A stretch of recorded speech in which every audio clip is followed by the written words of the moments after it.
Os empregados do setor lutaram anos para ver uma lei de gorjetas regulamentada. Em 2017, ela finalmente passou a vigorar.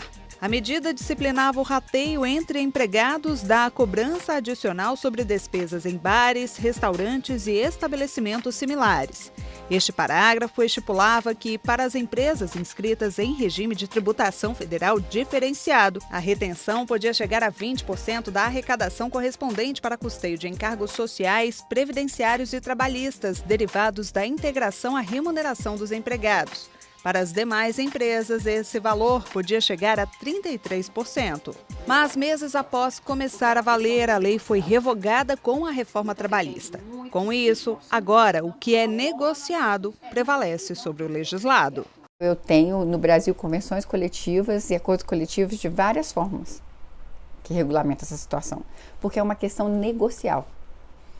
Então depende muito, e nós somos aí um país imenso com diversas realidades, inclusive econômicas. Então essa negociação entre o sindicato laboral e o patronal tem uma variação muito grande, não tem uma padronização, né? Porque depende da realidade daquela localidade e do que for negociado, né? Nós ficamos sem uma lei que hoje que estabeleça qual é e como deve ser a questão da gorjeta. O que nós temos hoje é o que nós colocamos na nossa convenção coletiva, que era exatamente os termos da época da lei. Então está prevalecendo isso hoje. Aqui no Brasil, o valor sugerido para a gorjeta varia entre 10% e 15% do total da conta. Apesar de a cobrança ser opcional, uma pesquisa revelou que 38% dos consumidores que pagam a gratificação fazem isso porque se sentem constrangidos em dizer não ao garçom. Outros 43% informaram que dão gorjeta como forma de recompensa pela boa qualidade do atendimento. A gorjeta, pelo Código de Defesa do Consumidor, ela é uma taxa opcional e, na verdade, assim, mas por outro lado, ela é uma taxa que a gente acha que é uma taxa muito bem paga. É um profissional que eu acho que você vai compor bem a receita deles, e a melhor forma, na verdade, é uma excelente forma de distribuir renda para uma pessoa que está trabalhando duro, né, no dia a dia. Eu sempre fui favorável. Agora, tem que ter a certeza de que esse pagamento vai para o garçom e não para o dono do estabelecimento. Às vezes é mais ou menos, mas sempre tem algum jeitinho. Quando eu sou informado, não tenho 10% ou 10% opcional, aí eu faço questão de deixar. A gente espera, quando sai para algum entretenimento, ser bem atendido, né, e corresponder àquilo que a gente tem de expectativa, né? Então, se a gente é bem atendido e o atendimento é satisfatório, a gorjeta está na mão. E olha que legal a história da Patrícia. Ela começou como comim num restaurante. Teve o trabalho reconhecido, virou garçonete, foi promovida de novo e hoje é a única sommelier do estabelecimento. E o que será que a fez crescer na carreira? Eu acho que um dos diferenciais assim, para qualquer profissão é você amar o que você faz e muitas das vezes se colocar no lugar do cliente. Você precisa ter essa sensibilidade. Poxa, o que eu gostaria que fizesse para mim? Como que eu gostaria do atendimento se fosse eu naquela mesa ali? Então, eu acho que parte daí. O cargo mudou para melhor e ela continua inserida no rateio da gorjeta.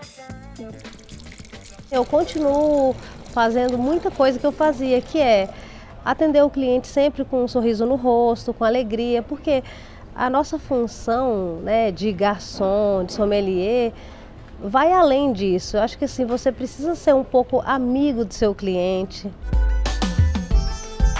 Quando o assunto é divisão de gorjeta, muito funcionário fica contrariado. Uns acham que merecem mais que outros. Para evitar confusão, no bistrô da Laura ficou assim.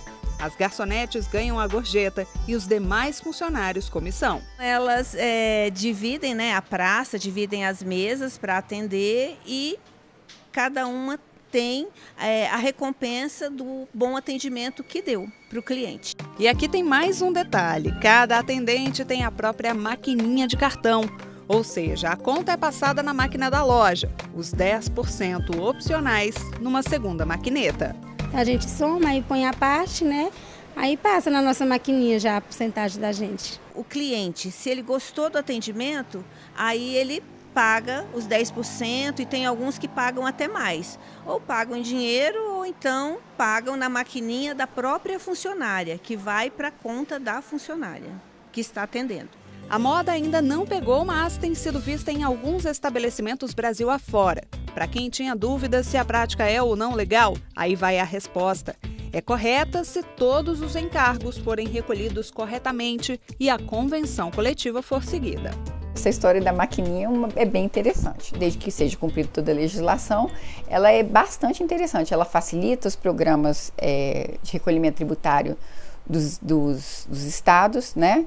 Facilita com que o garçom e todo o pessoal que trabalha dentro do restaurante, do bar, tenha o controle do que foi recebido ali por dia de gorjeta. Essas maquininhas, elas emitem no final do mês, você pode emitir um cupom com toda a movimentação que você teve na sua máquina, né?